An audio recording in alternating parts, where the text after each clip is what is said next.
Evangelizar com renovado ardor missionário, testemunhar Jesus Cristo em comunhão fraterna, à luz da evangélica opção preferencial pelos pobres, para formar o povo. Hoje, minhas irmãs, estamos de novo com Lucas. Vocês notaram que de vez em quando tivemos Mateus. E neste tempo vamos ficar algumas vezes com Lucas. Jesus disse, veja bem, um discípulo bem formado vale tudo na vida. Nunca é superior mesmo, mas quando se formou, que estudou o Evangelho, que sabe o que é uma Bíblia, que sabe o que é a palavra do Senhor, que foi escrita em 3 línguas diferentes, o pessoal não sabe destas coisas. Qualquer um vem uma conversa gritando no microfone, qualquer coisa, e não sabe, nunca estudou nada. Hoje em dia, jovem que quer ser padre, ele estuda o mínimo 7 anos, ou 8 anos, depois de terminar o ciclo normal, depois, porque tão importante conhecer a palavra do Senhor, que vale a pena consagrar um tempão para orientar um rebanho. A responsabilidade deste pessoal todinho com o padre. Mas tudo bem.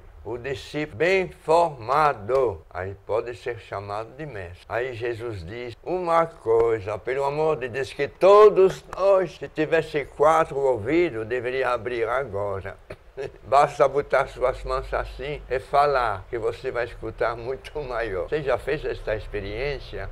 Então, quando terminar esta gravação, faça isso. Só dizer assim com as mãos bem alto. O discípulo nunca é maior do que o mestre. Aí Jesus disse o quê? Antes de retirar o cisco no olho de teu irmão, veja a trave. Uma trave para fechar as janelas e passa uma barra assim, uma trave bem grande. Cisco é aquele negocinho de nada que ficou dentro, atrás da pata, que incomoda e às vezes irrita o olho. Mas é pequenininho. E Jesus disse isso. Antes de querer tirar o cisco no olho do outro, retire a trave que está também na sua vida. Olhe, quando você encontra uma pessoa que vem falar com você da vida alheia, se prepare. Se apenas apresentou o calcanhar, que você dê as costas, aí a mesma boca desta pessoa começa a sujar seu nome. Pode ter certeza. É por isso que Jesus dizia que a boca fala da abundância do coração. Não tem a caixa d'água na sua casa, tem um ladrão, quer dizer, aquela canalização que bota para fora quando a distribuição da água não para, encheu. Então, quando está cheio de maldade, aí vai borbulhando aqui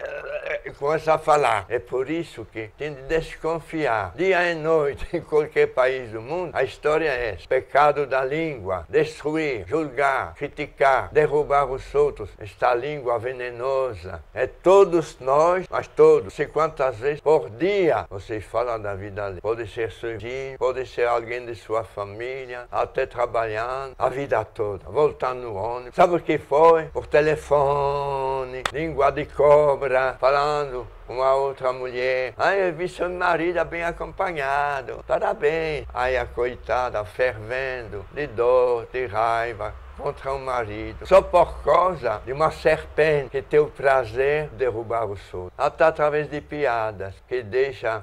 tem gente assim, especialista, contar uma piada, falando que fulano de tal, fulana, viu tal coisa, ou inventa tal coisa, para que as pessoas desconfiam. É horrível, é a maldade, porque quando você fala da vida alheia, é um pecado que você nunca pode apagar. O resultado, como assim? Pela manhã você foi na padaria comprar seus pãozinhos, ainda bem quentinho, e lá você está na fila de 7, 8 pessoas. E você está a conversa, escuta. Meu vizinho ontem voltou bêbado, coitado, gritando assim, tantos palavrões. E a mulher abriu, escutamos tantos gritos desta mulher que apanhou que só.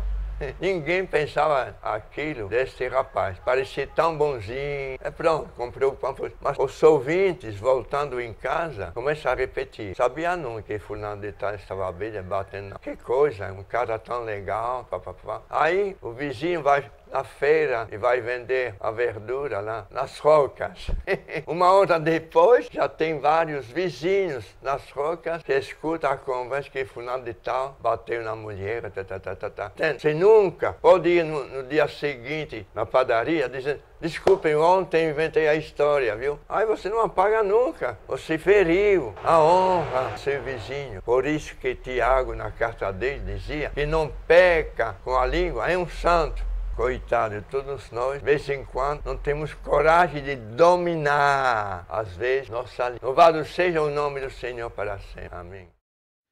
Evangelizar com renovado ardor missionário, testemunhar Jesus Cristo em comunhão fraterna, à luz da evangélica opção preferencial pelos pobres, para formar o povo